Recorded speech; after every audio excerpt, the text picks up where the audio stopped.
Merkezlerin yöndericileri danıştılar cümle organizasyyalarına ki verilsin yardım tedarlık tarafından Ukrayna vatandaşlarına deyine. Angıları yaşarlar Gagauziyada.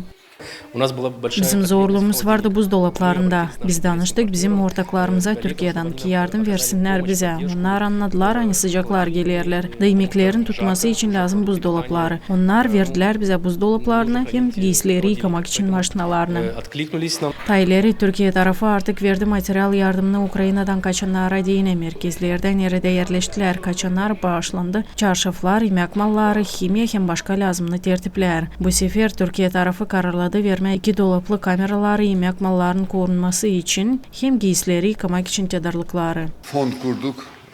ABG Action Medior Bucak. Bucak adı yani bu Moldova'nın güney tarafını hatta Ukrayna'nın yani bu geografik bir anlayış olarak biz ne zaman başladı Cenk burada biz hemen başladık çalışmaya, yardım etmeye kim ne becerir. Türkiye'den Mavi Hilal İnsani Yardım Teşkilatı çok yakın bir zamanda orada vakıf var.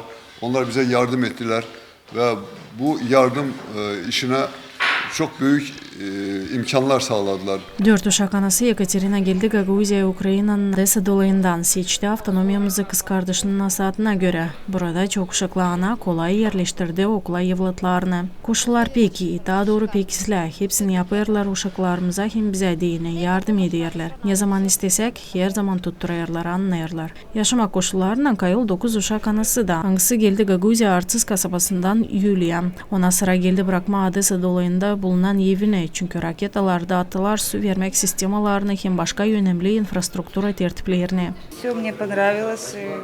Hepsini beğendim. Sayışırlar bizimle. Ne vardı kuvvetleri verdiler. Biz buraya geldik bir şeysiz. Parasız çıktık. Uşakları da bırakmayarlar.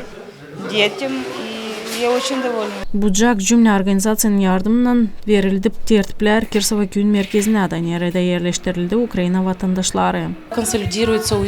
Pek önemli hani böyle durumda hepsi sözleşip kolaylıkları bulurlar da yardım ederler bu insanlara. İsterim şükür etmeye ABC kurumunu çünkü pek büyük zorumuz vardı buzdolaplarında hem giysileri yıkamak maşinalarında. Bizim olanlar çok kişilerin kullanması için başladılar yensiyememe hepsi giysileri. Şimdi var büyük tedarlıklarımız ne kolaylıklaracak yaşamalarını bu insanlara deyinde. Getirdi ersaklarınıza yani Gagauzyan Bakanlık Komiteti kararladı açma avtonomiyada kaçanları kabul etmek için merkezlerine ki burada yerleşebilsinler küçük uşaklarla insanlar. Nice nişanladılar merkezin yöndericileri. Bitki vakitler belli edildi onların gelmesi hem zeydelenmesi Gagauzya'da.